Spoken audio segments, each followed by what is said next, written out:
Thank you, Balozi. Thank you, PCS,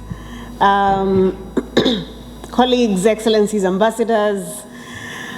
It's such a full room. It's very exciting to see everybody here. Let me start by saying, I'm going to say very few things. Sometimes when you prepare a meal, it is lovely to just serve the meal and have everybody else enjoy it and listen to other people talk about your cooking.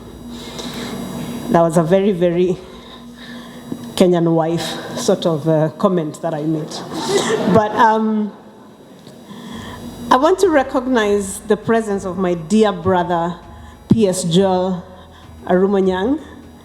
This is the PS for Public Works, and he's my colleague and friend. Thank you so much for coming to support us and to see what the diaspora is doing. But he will also tell you that our diaspora are a big stakeholder as far as the built environment is concerned, because one of the biggest diaspora investments is in real estate. Your Excellency, sir, it is in these kinds of events, it's very easy for people to praise you and for people to assume that you are really a heavy lifter.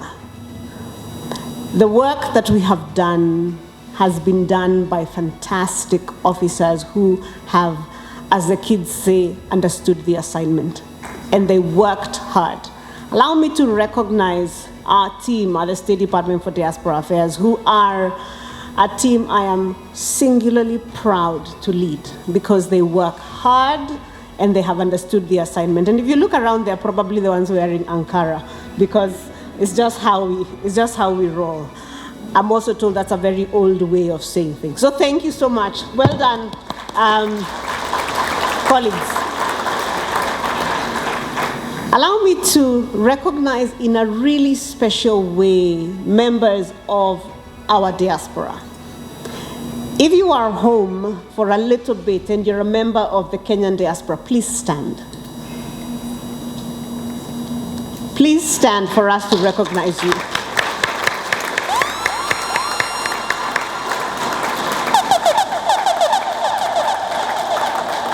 Let me be the first to say, karibuni nyumbani.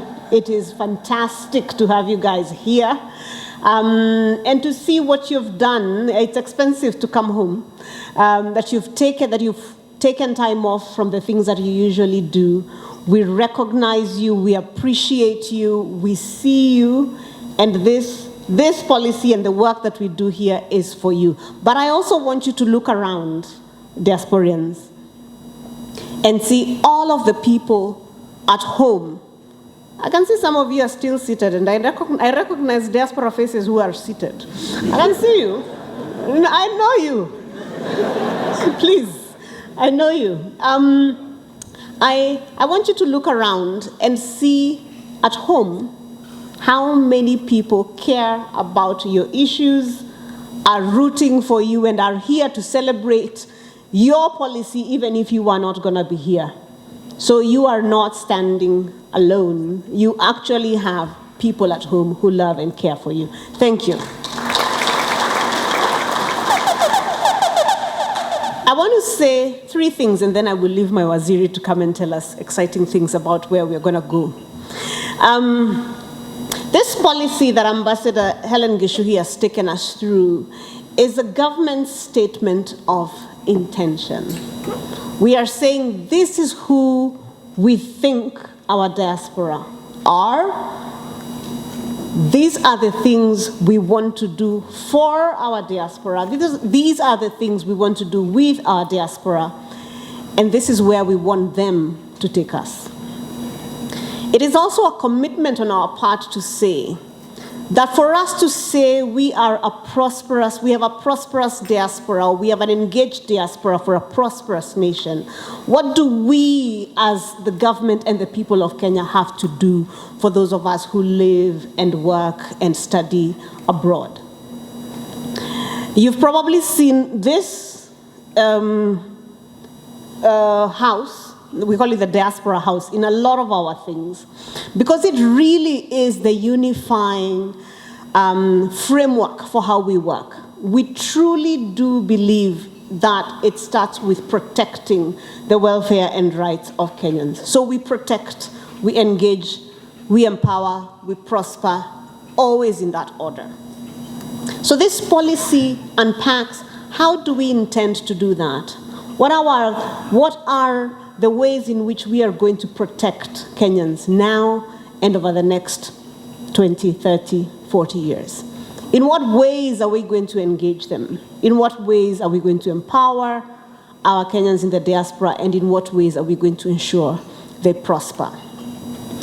It talks about the challenges that we currently have, but also looks into where the opportunities are. We've noticed, and we have started to put together some interventions, Your Excellency, around the fact that Kenyans in the diaspora now are increasingly becoming and running for political office. And I don't just mean President Obama, I mean many, many others.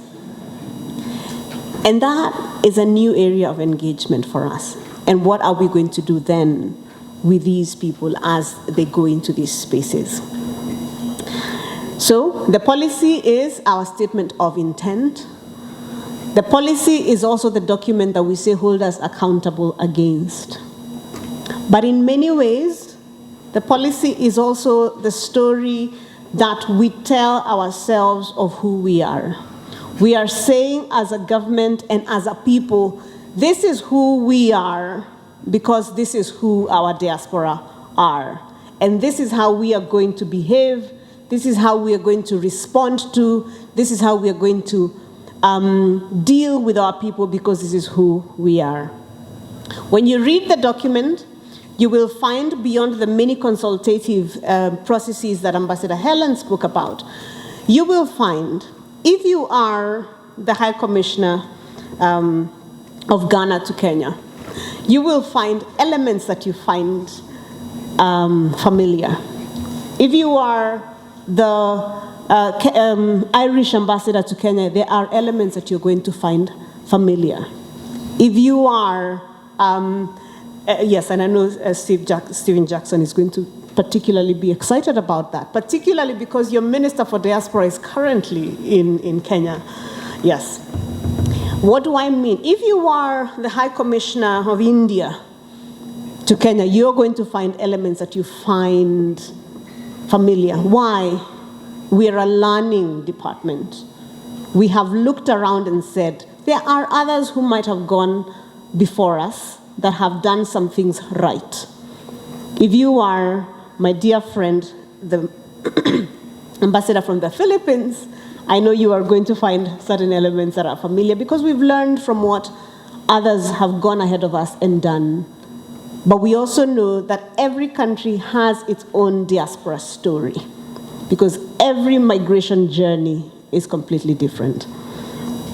So, diasporians, we have put out our intention. We invite you to engage with this document again and again. We invite you to tell us where to go from here. I will tell you one of the places that we are going from here, apart from eating ugali, as Ambassador Helen said, one of the places that we are going from here is, now that we have a policy, is to move forward to a diaspora bill.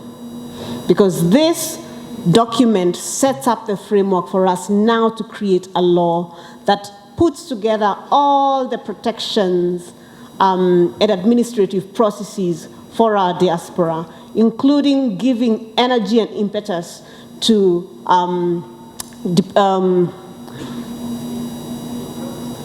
what is it called? Electoral rights. I was going to say diplomatic engagements. No, electoral rights and the other rights, such including protection of rights of property of our diaspora and so on. Your Excellency, I want to stop there because I know you have exciting things to say to the people gathered here and to your diaspora. Ladies and gentlemen, allow me to thank you once again for this. Allow me to thank you for showing up, for listening to our work, but also allow me to thank every single person who has worked so hard to get us to this point.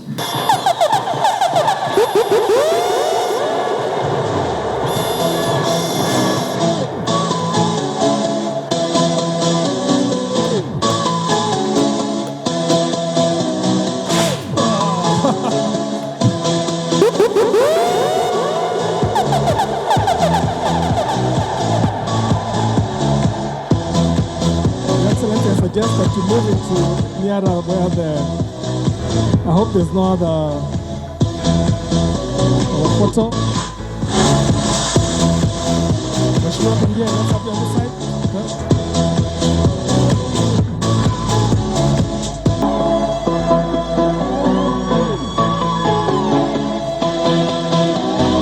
Please you can sit down because we are live streaming. Umetukwa majina mabaya, umeombewa mabaya, but remember God will never forsake you. Thank you so much, members of the Diplomatic Corps, for your continued support. Members of the Kenyans in diaspora, please, if you could make your way to... Nobody can stop the reggae, only that